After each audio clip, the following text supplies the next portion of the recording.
여러분 행복하십시오. 성령 충만하십시오. 아멘. 로마서는 16장으로 되어 있습니다. 크게 두 부분으로 나눌 수 있죠. 1장부터 11장 그리고 12장부터 16장으로 구분이 됩니다. 전반부인 1장부터 11장까지 주제는 믿음으로 의롭게 된다라는 것입니다. 또 후반부인 12장부터 16장까지의 주제는 믿는 사람은 이렇게 산다라는 것이죠. 오늘 함께 읽은 12장 11절은 후반부에 속해 있는 말씀입니다. 그러니까 믿는 사람은 어떻게 살 것인가, 이렇게 산다에 해당되는 말씀입니다. 어떻게 말씀하시죠? 로마서 12장 11절, 부지런하여 게으르지 말고 열심을 품고 주를 섬기라 라고 말씀하십니다. 눈에 띄는 구절이 있어요. 부지런하여 게으르지 말고 라는 말씀입니다. 여러분, 믿음의 사람은 이렇게 산다는 거예요. 주님을 섬기는 사람은 부지런하고 게으르지 않게 산다라고 말씀하십니다. 원문의 의미를 좀 잘 살리고 많은 번역본들을 참조해서 제가 이렇게 번역해 보았습니다. 우리는 가슴에 불을 품고 살아가는 사람들입니다. 그렇게 주님을 섬기는 사람들입니다. 게으르지 말고 부지런하십시오 라고 번역할 수 있습니다. 여러분, 하나님의 사람들은 게으르지 않고 부지런하게 산다라고 말씀하시죠. 저는 선포합니다. 게으르게 살지 않기를 저는 선포합니다. 부지런하게 사십시오. 천국 백성은 이 땅에 살아갑니다. 그 중에 특징 한 가지가 부지런함. 게으르지 않고 부지런하다, 이걸 두 글자로 줄이면 근면이라고 할 수 있습니다. 부지런할 근, 힘쓸 면입니다. 힘쓴다는 것은 어머니가 아이를 낳을 때처럼 힘을 쓴다라는 거죠.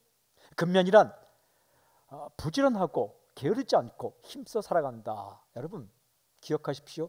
근면함이 지혜입니다. 이렇게 부지런하게 사는 사람이 지혜로운 사람이고 게으르게 사는 사람은 어리석은 사람이다라는 말씀이죠. 성경에서 부지런하다, 게으르다, 근면하다 이런 말씀에 대해서 찾아보았습니다. 계속 찾아보니까 중요한 몇 가지. 첫 번째는 성경 읽어보니까 게으른 사람은 아주 고생을 한다라고 기록하고 있어요. 쉽게 표현하자면 아주 고생 바가지를 한다 이런 말씀이죠. 잠언 15장 19절 이렇게 말씀하세요. 게으른 자의 길은 가시 울타리 같으나. 게으른 사람은 가시 울타리로 막힌 것 같은 인생을 산다라는 거, 얼마나 괴롭겠습니까? 아주 힘든 길을 걷게 됩니다. 그런데요, 자기만 힘든 게 아니더라고요. 가까이 있는 남도 힘들게 한다라고 말씀하세요. 잠언 10장 26절 이렇게 기록되어 있어요. 게으른 자는 그 부리는 사람에게 마치 이에 식초 같고 눈에 연기 같으니라. 게으른 사람은 이에 식초 같다.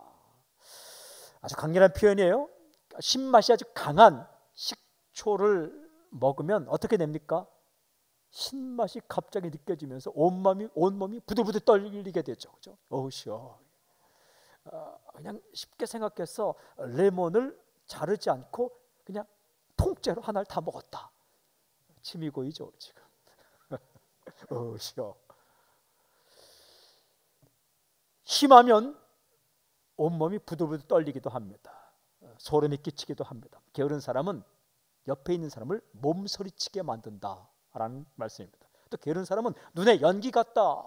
시골에서 여러분 그 장작을 떼 보았습니까?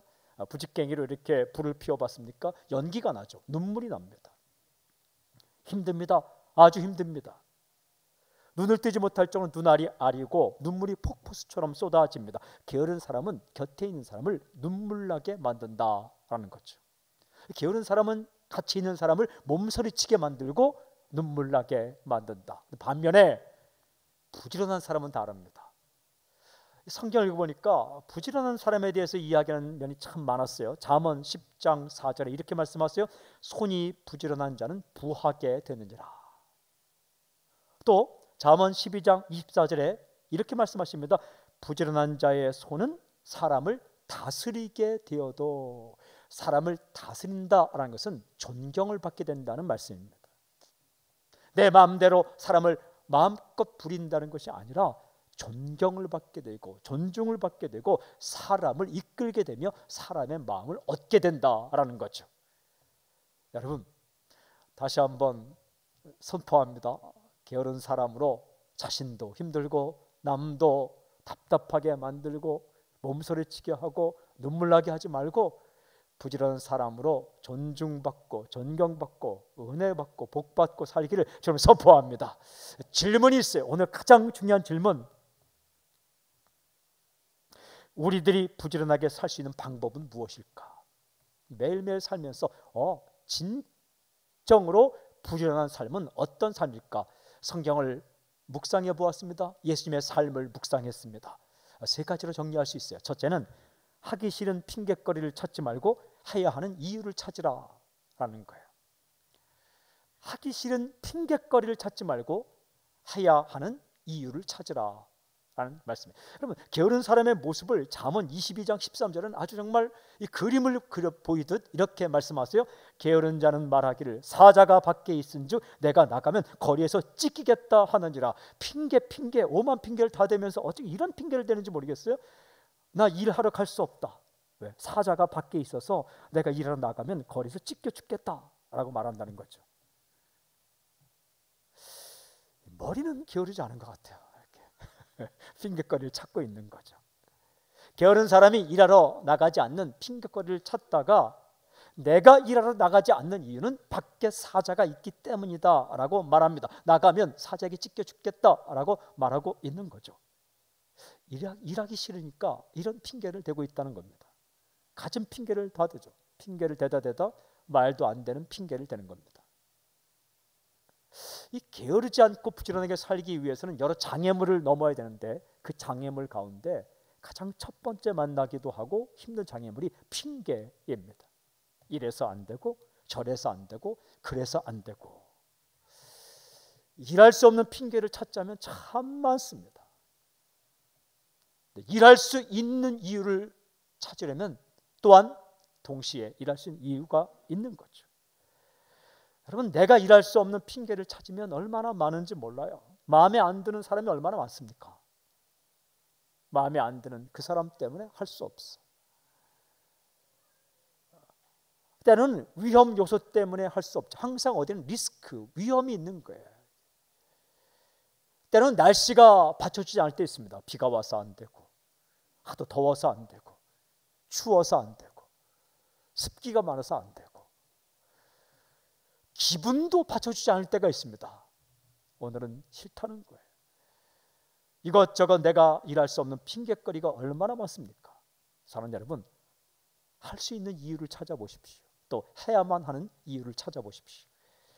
마음을 열면 함께 할 수 있는 사람이 얼마든지 많이 있습니다. 당신을 기다리는 사람도 많습니다. 내가 그 일을 해야만, 그곳에 가야만 살아나기를 원하는 그 사람이 살아날 수 있기 때문에 내가 그곳을 그 일을 하고 그곳에 가야만 하는 이유가 얼마든지 있다는 거죠.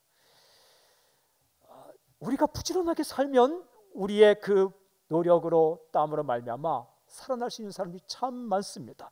1분만 일찍 나서면, 한 번만 더 관심을 가져주면, 한 걸음만 더 걸으면 가망성이 없어 보이는 일도 가망성이 보이기 시작할 것입니다.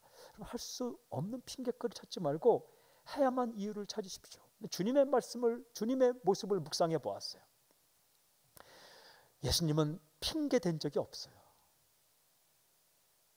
하늘에서 이 땅으로 내려온다는 것이 얼마나 큰 일인지 모릅니다. 여러분, 우리 수준 많이 따지죠? 예수님께서 수준 따졌다면 당신을 만날 수 없는 거예요. 신과 인간은 엄청난 수준 차이가 나요. 칼 바르트는 무한한 질적 차이다라고 말했어요. 무한한 질적인 차이. 양의 차이가 아니에요. 정도의 차이가 아니에요. 질적인 차이가 있는 거예요. 하나님과 인간. 절대 이야기가 통하지 않는 관계라고요. 말이 안 통해, 이야기가 안 통해, 내 말을 못 들어. 여러분, 예수님께서 제자들 가르칠 때 얼마나 못 알아들었습니까? 누룩 얘기하면 교훈 얘기하면 빵 얘기로 받아치고, 하여튼 몇 번 가르치도 또 묻고. 그래도 주님은 그들을 핑계대지 않고 만나 주셨어요. 그리고 찾아오셨어요. 당신을 사랑할 수 없는 핑계를 대자면 얼마나 많겠습니까? 나는 사랑받을 만해 라고 늘 그렇게 생각하는 사람은 정신건강에 좋아요. 그러나 아직 인간을 모르는 거예요. 여러분, 우리 예수님께서 당신을 받아줄 수 없는 이유를 찾자면 그 핑계를 대자면 얼마나 많은지 몰라요. 그러나 사랑할 만한 이유 한 가지 찾았어요. 그것은 당신이 예수님을 받아들였다는 거예요. 주님은 이 마태복음, 마가복음, 누가복음, 요한복음을 찾아보니까 핑계를 대지 않더라고요. 이 하나님의 사람들은 다 그렇게 살았어요. 사도 바울 핑계대지 않더라고요. 돌을 들고 있는 루스드라 사람들, 그들 그냥 그곳에 가서 그냥 또 복음을 전해요. 우리가 살아갈 때에 핑계거리를 찾자면 얼마든지 많습니다. 얼마든지 많습니다. 그러나 해야 하는 이유, 할 수 있는 이유, 내가 해야만 하는 이유를 찾아보십시오. 재미난 이야기였는데 어머니가 아들에게 너는 교회를 가야 된다 이유를 물어봤더니 네가 목사이기 때문이다.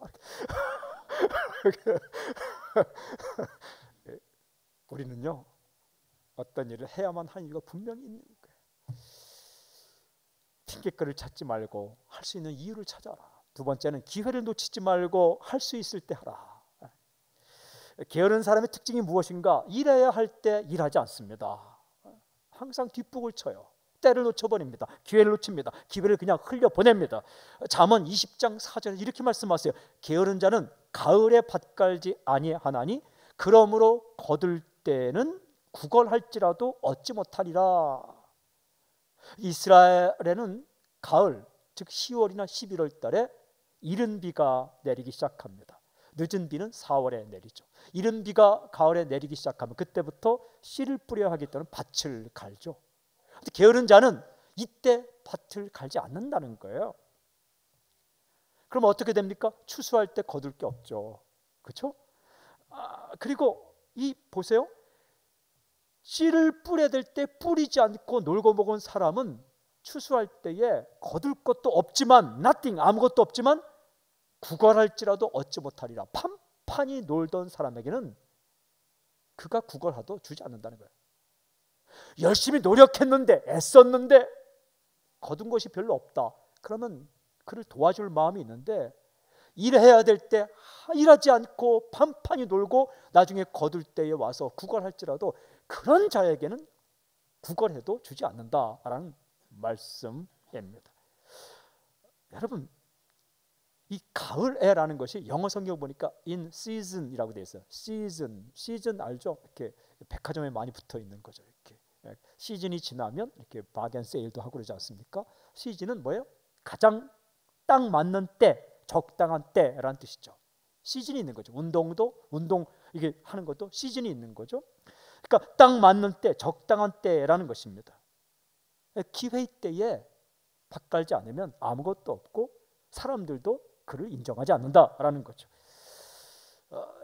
그 시즌이 지나면, 때가 지나면 아무리 애쓰고 힘써도 소용이 없습니다. 게으른 사람은 그 때를 놓쳐버린다라는 거예요. 부지런하게 산다는 것은 그렇게 이 때를 놓치지 않는 거죠. 저는 찬송가를 참 좋아하는데 요즘 이렇게 제 마음에 드는 마음이 무엇이냐면, 찬송가를 작곡하고 작사한 사람들은 대단한 사람들이다.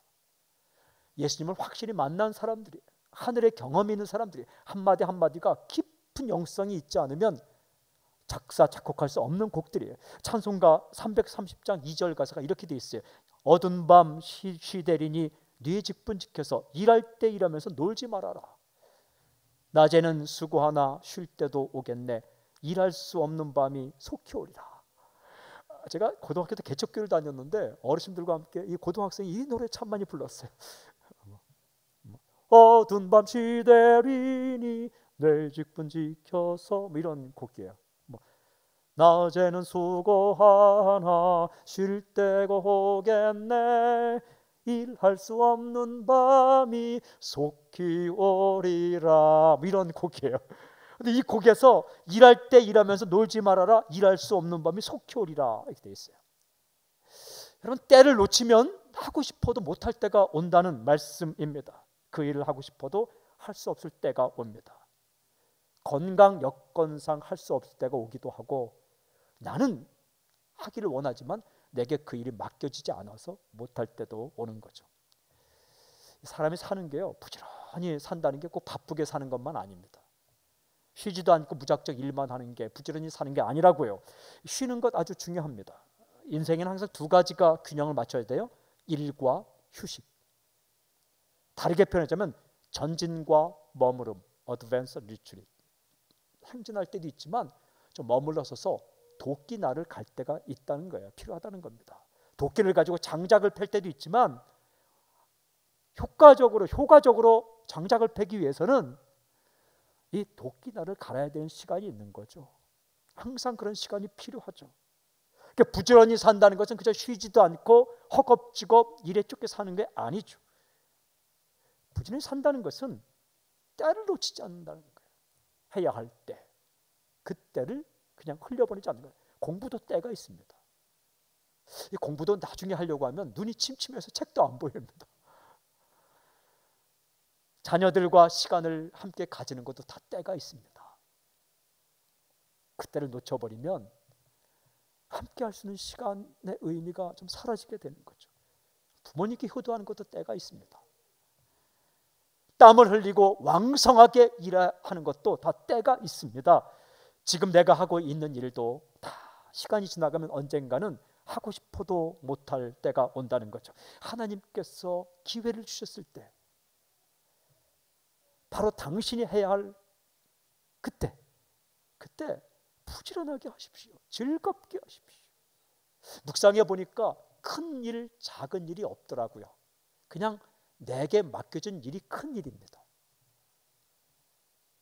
그러니까 세상에 큰 일, 작은 일이 있는 게 아니라 하나님께서 내게 맡겨진 일이 큰 일이에요.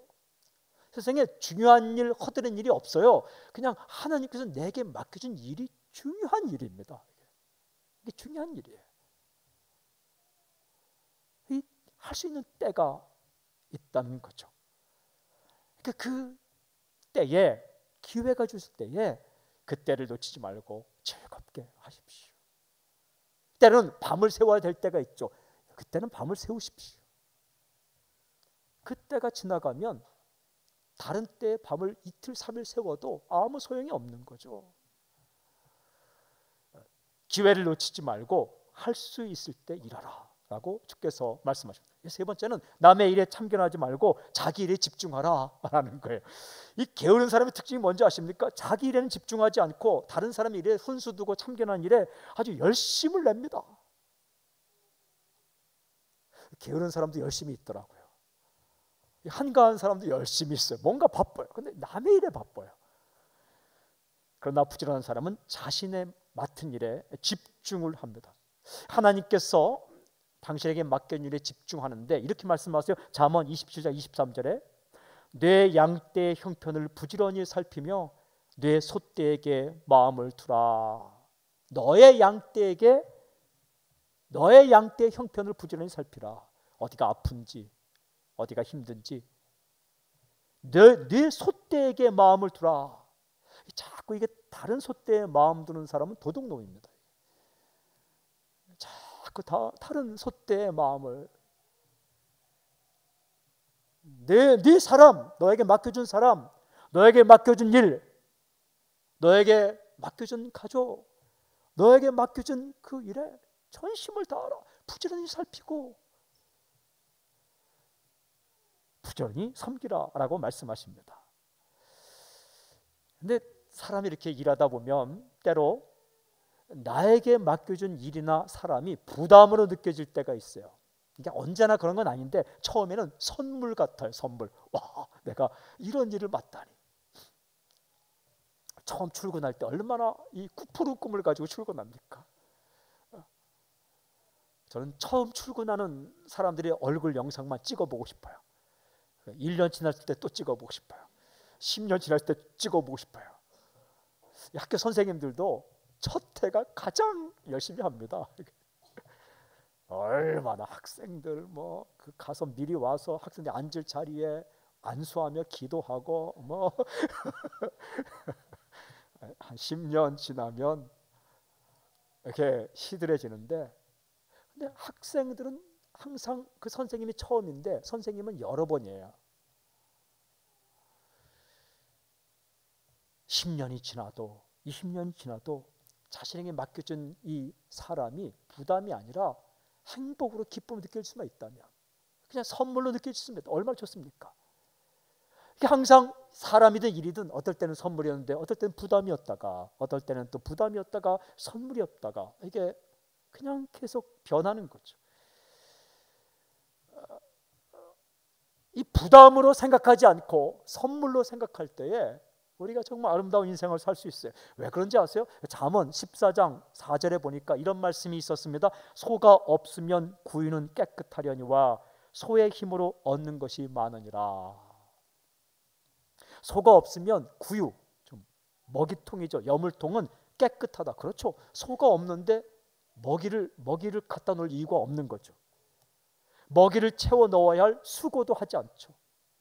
청소하는 수고 안 해도 됩니다. 그러나 소가 있음으로 말미암아 해야 할 일이 참 많죠.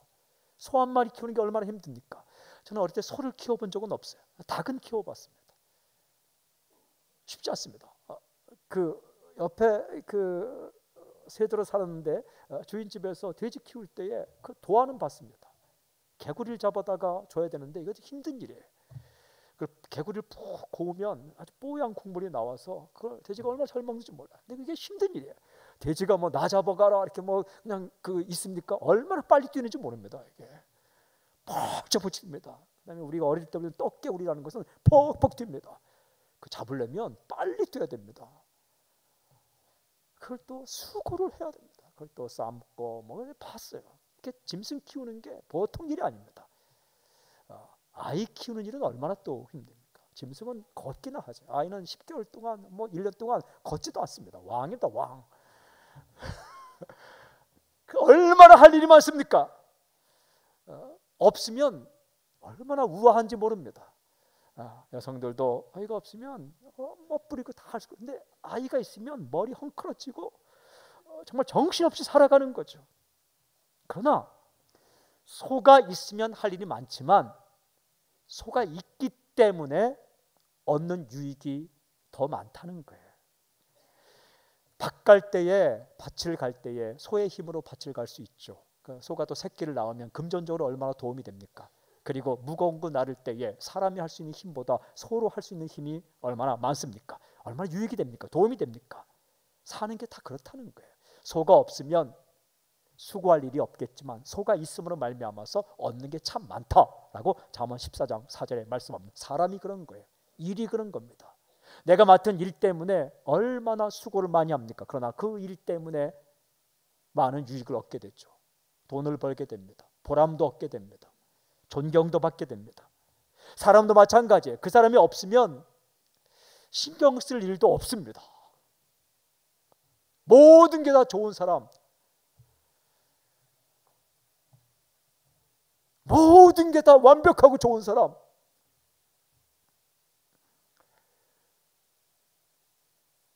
그런 사람은 없습니다. 그게 다 패키지로 와요. 패키지. 내가 좋아하는 면이 있으면 부담스러운 면이 항상 붙어서 패키지로 옵니다. 그 떼놓고 만나려면 마네킹을 만나십시오. 다 그렇게 오는 거예요. 그래서 내게 맡겨진 일이라는 게 그렇다는 거예요. 그 일이 주어지면 수고하지만 그 일 때문에 얻는 게 참 많습니다. 여러분, 우리에게 보내준 사람이 그런 거예요. 그 사람 때문에 내게 부담이 있고 수고성이 많지만 그 사람 때문에 얻는 게 참 많아요. 성격이 이상할 만큼 아주 그 까다로운 사람을 만나는 것도 도움이 됩니다. 유익합니다. 그게 제자 훈련 가운데 가장 훌륭한 제자 훈련이에요. 그 사람 때문에 인격이 형성되는 거예요. 어떤 일이 맡겨지든 내게 맡겨진 일, 내게 맡겨진 사람들을 묵묵히 섬기고 부지런히 살피고 아주 기쁘게 자신의 일을 할 때에 남의 것에 자꾸 참견하고 부러워하지 말고 내게 맡겨진 일과 내게 맡겨진 사람에게 충성되어 일할 때에 여러분 그 삶이 아름다워집니다. 그게 부지런히 사는 거예요. 시간 낭비하지 않는 겁니다. 집중하십시오. 다른 사람과 비교하지 말고 자신의 일에 집중하고 자신의 사람에게 집중하십시오. 그리고 할 수 있을 때 최선을 다해 돌보십시오. 오늘 이 말씀은 저를 통해 여러분에게 주신 말씀이기도 하고 또다시 저에게 주시는 말씀입니다. 부지런히 양떼를 살피고 먹이고 또 최선을 다하고 그렇게 살라. 제가 조만간 여러분들의 얼굴을 다 프린트아웃해서 제 방에 다 붙여놓을 겁니다. 이름과 얼굴 헷갈리지 않도록 이렇게 다 붙여놓고 염려하지 마십시오. 저만 보니까. 근데 또 사진을 내라 하면 이게 너무 치장을 많이 해서 구분이 안 됩니다. 그래서 등록할 때 스냅 사진으로 그냥 찍은 사진. 근데 없는 분들이 많더라고요. 제가 추적해서 찍으려고 합니다. 로비에 들어올 때 이름을 알고 형편을 알고 잘 되기를 원하고 더 바이블 열심히 하고 성경 강독 열심히 하고 말씀 준비 열심히 하고 그리고 먹이고 어미의 심정으로 열심히 먹이고 더 말씀 먹이고 이게 세상의 음식은 많이 먹으면 배탈이 나고 탈이 나는데 말씀은 아무리 먹어도 탈이 안 나요. 세상의 음식은 한번 먹으면 먹고 싶은 마음이 없어지는데 배부르면 말씀은 아무리 먹어도 더 먹고 싶어요. 저에게 이 말씀이란 기가 막힌 재료를 가지고 잘 알아듣기 쉽게 이해하기 쉽게 피가 되고 살이 되게 요리해서 줄 수 있는 특권을 주셨는데 이 기회가 사라지기 전에 잘 요리해야 되겠다. 똑같은 감자도 대충 삶아서 삶은 건 먹어라 하면 그것도 맛있겠지만 그걸 잘 익혀서 이렇게 그 예쁜 모양을 만들고 아이들이 좋게끔 배 모양도 만들고 뭐 모양 만들고 똑같은 재료지만 그러면 얼마나 잘 먹겠습니까? 시금치도 잘 만들면 아이들이 얼마나 잘 먹겠. 마찬가지로 그 특권을 요리사에게 준 것처럼 엄마에게 준 것처럼 목회자에게 주었는데 더 부지런하게 성실하게 해야 되겠다. 이 일이 큰 일이구나. 이 일이 중요한 일이구나. 이 일이 정말 기회가 있는 거구나. 사랑하는 여러분, 다 마찬가지예요. 나는 세상에 할 일이 하나도 없다. 그런 사람 아무도 없습니다. 죽기 전까지는 어떤 일이라도 있습니다. 나는 만날 사람이 아무도 없다. 아닙니다. 죽기 전까지는 누군가를 만납니다. 그 사람이 그 일이 큰 일이고 중요한 사람입니다. 왜? 당신께 맡겨줬기 때문에 기회를 놓치지 마십시오. 그리고 다른 거 비교해서 그 자신의 일을 놓치지 마시고 최선을 다해 잘 하십시오. 그리고 핑계를 대지 마십시오. 난 저 사람과 함께 할 수 없어. 나는 그 일을 할 수 없어. 핑계를 대지 말고 해야 하는 이유, 할 만한 이유, 할 수 있는 이유를 찾아보십시오. 얼마든지 있습니다. 하나님의 백성들 또한 예수 믿는 사람들, 하나님 만난 사람들은 이 땅 가운데 그럭저럭 살지 않습니다. 어떤 일을 만나든 어떤 곳에 가든 무슨 누구를 만나든 최선을 다하고 열정을 품고 불을 품고 살아가는 사람들입니다. 천국 백성 이 땅 가운데 그렇게 살아갑니다. 근면이 지혜입니다. 게으름은 어리석음이요 미련한 것이요 근면함이 지혜입니다. 오늘 당신의 삶이 복잡해지지 않고 정리가 되고 그리고 가슴 가운데 열정이 생기고 당신으로 말미암아 누군가 살아나고 일어나는 놀라운 역사의 길을 주님을 선포합니다.